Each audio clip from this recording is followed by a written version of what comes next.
The Nintendo Switch 2 already has one glaring problem, and it's the same as the OG Switch. That problem is the ergonomics. Despite having an all-over bigger form factor, it still has those skinny Joy-Cons with no butt on them to really grip. That means that playing handheld while being better for your eyes is still going to make your hands cramp, and it's going to be uncomfortable just like with this thing. But I have a potential fix for that.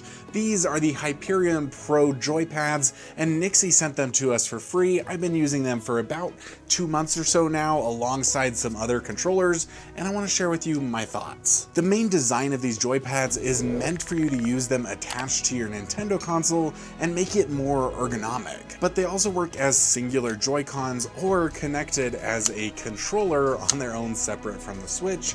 These things are jam-packed with features, so let's talk about some of them. First off, the Hyperion Pros have Hall effect joysticks, which means that you don't have to worry about getting the pesky stick drift anymore that Nintendo's Joy-Cons are known for. In the box, it comes with 2 extra sets of swappable thumbsticks that come with replaceable metal rings around them, which aside from adding a nice aesthetic touch to the controller, also help to cut down on the wear and tear from rotating your stick around all the time. I've seen it on some other controllers, and I have yet to see it on this one. If we compare these to a standard pair of Joy-Cons, we can see a couple of notable differences. First, we have the nice big functional D-pad instead of the normal buttons. We also have larger sticks and larger A, B, X, and Y buttons, with a really nice clear plastic to see the letters underneath. Each controller also has a turbo button, and you'll need to use the left turbo button for buttons on the left controller and the right turbo button for buttons on the right controller. If we flip it around, we can see that we have 2 mappable buttons on the back. Just like the turbo function, this can be programmed to work with any button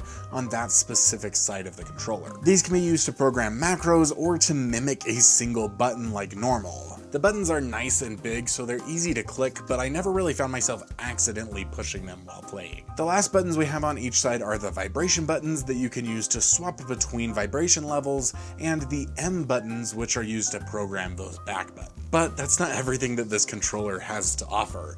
It also has 6-axis gyro control and a bunch of RGB lighting effects. You can swap between 7 different colors and rainbow, and even make the controllers breathe. This is set independently for each Joy-Con, so you can set them up separately. The controller also comes with this spacer to connect the 2 Joy-Cons together into a full-size controller. That's all the features that it has, so how does it actually work? Is it any good? Well, it connects really nicely to your Nintendo Switch just like so, and that makes the controllers connect, so now you can use it to turn on your Nintendo Switch and use them disconnected. They slide pretty firmly into the Nintendo Switch. There's a little bit of wobble, but it's not something that I really have noticed while I've been playing with them. They have a little bit more wobble than your standard Joy-Con, but it's pretty close. And the beefy ergonomic shape that you could see there on the back makes it oh so much nicer to hold and play handheld.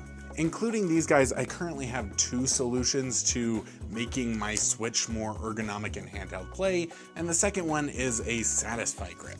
Ergonomics wise, I do kind of prefer the Satisfy grip itself. It fits a little bit more nicely in my hand and is really nice and snug, but the Hyperion Pros have a distinct advantage over that Satisfy grip, and that's that they are a controller in and of themselves, whereas this is just a glorified piece of plastic. The controller and all of its buttons work really well. The thicker A, B, X, Y buttons feel like they take a little bit longer to press down than, say, a Joy-Con button, which is a little bit of a downside, but everything else I think works fantastically. I love the feel of the sticks, especially with that metal ring on them.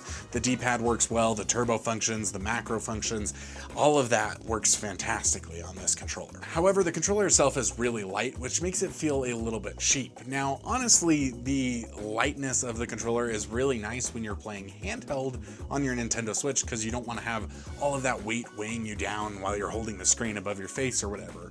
But it is a little bit of a drawback when it comes to just using this as a normal controller, because then it feels a little bit cheaper. It doesn't have that nice weight that a nice quality controller has.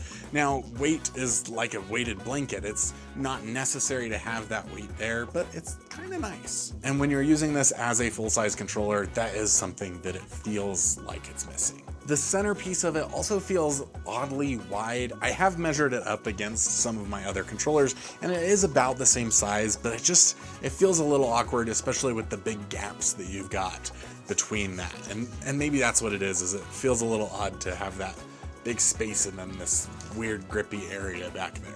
I have also recently had it disconnecting every now and then from my Nintendo Switch while playing handheld, and I've had to reconnect it by pressing the L and R buttons. It just pops up and makes me reconnect my controllers, which is a little bit of an odd thing that I've been experiencing recently. In addition to using it as a full controller, you can also use it separately as half a controller, and that even means sideways like this, and your Nintendo Switch thing will slide on there. It's a little bit of an odd shape to use this way, but you can use it this way. The controller will wake your Nintendo Switch up and is supposed to have a battery life of about 6.5 hours. Over the 2 months or so that I've been using this, I haven't had to charge it once because I'll slide it into my Nintendo Switch and then dock my Switch and the controllers get charged, but you can charge them individually using USB-C cords. Overall, it's a decent controller and fantastic for playing handheld, though it's not my go-to controller for playing separately. I'll definitely hand it to friends and family when they come over. Either way, something like this or the Satisfy Grip is going to be a fantastic benefit to your Nintendo Switch 2. And if you do play handheld on your Nintendo Switch right now, I highly recommend grabbing this controller. You can actually get 10% off site-wide on NYXI's website using code COOP, and that includes whatever they end up releasing for the Nintendo Switch 2, because I'll know they'll release something. Again, that's code COOP, and I'll link their website in the description down below. But if you want to see my preferred separate controller, my Pro controller for the Nintendo Switch, click on this video right here to see our Binbach Ultra Pro Hall Effect controller, I think is what it's called. I can't wait to see you over there. I love you guys. Y'all are awesome.